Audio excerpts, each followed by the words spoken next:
Good morning all of you. How are you? कैसे हो आप सभी?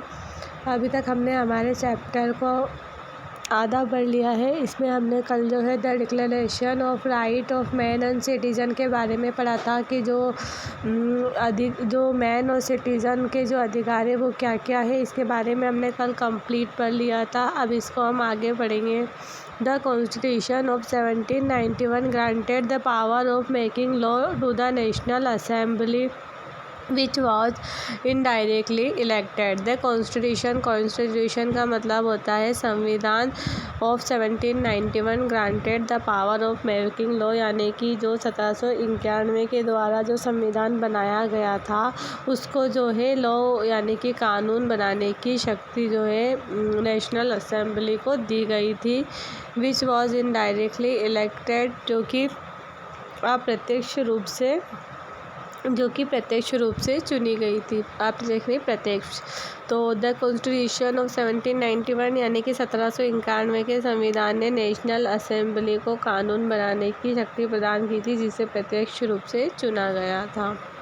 It mean citizen voted for a group of electors who in turn choose the assembly. It mean इसका मतलब ये है कि सिटीजन वोटेड, जो नागरिक है वो वोट कर सकते हैं for a group of electors, मतदाताओं के एक समूह का, who in turn choose the assembly,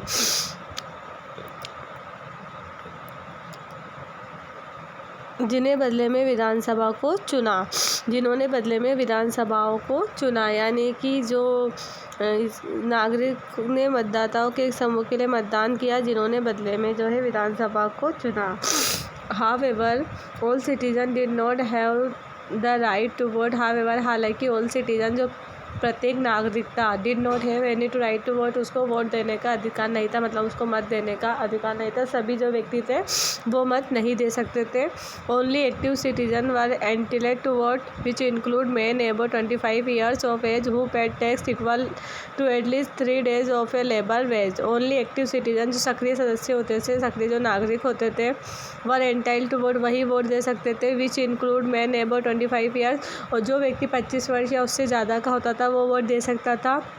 who paid tax equal to at least 3 days of labour wages, और वो व्यक्ति जो कि अपने मेहनताना का, यानी कि वेजेस का मतलब होता है तनख्वाह या मजदूरी, तो जो अपनी 3 दिन की मजदूरी जो है कर के रूप में देता था, वही जो है वोट दे सकता था। All other men and all the women were categorise as a passive citizen. All other men, जो अन्य जो पुरुष और जो वुमेन महिलाएं होती थी, वर कैटेगराइज मतलब कि अन्य सभी पुरुषों सभी महिलाओं को निष्क्रिय नागरिक के रूप में वर्गीकृत किया गया था। जो अदर जो होते थे उनको निष्क्रिय नागरिक के रूप में वर्गीकृत किया गया।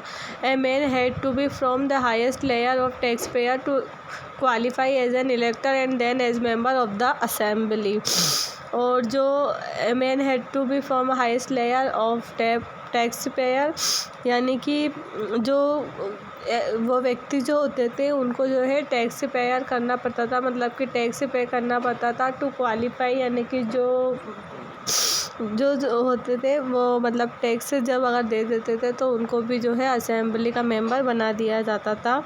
मतलब कि जो उच्चतम जो करदाता होते थे उनको जो है निर्वाचक के रूप में अर्हता प्राप्त करने और फिर विधानसभा के सदस्य के रूप में होते थे। मतलब कि अगर कोई व्यक्ति जो है कर दे देता था, अपने 3 दिन की मेहनत दे देता था, तो उसको भी जो है असेंबली में शामिल कर लिया जाता था। इस तरह जो है establishment of constitution monarchy in France, इस तरह फ्रांस में जो है संविधान की स्थापना हुई थी। इसकी जो स्थापना हुई थी वो 1791 में हुई थी। इसके आगे का जो टॉपिक है उसके बारे में हम कल पढ़ेंगे।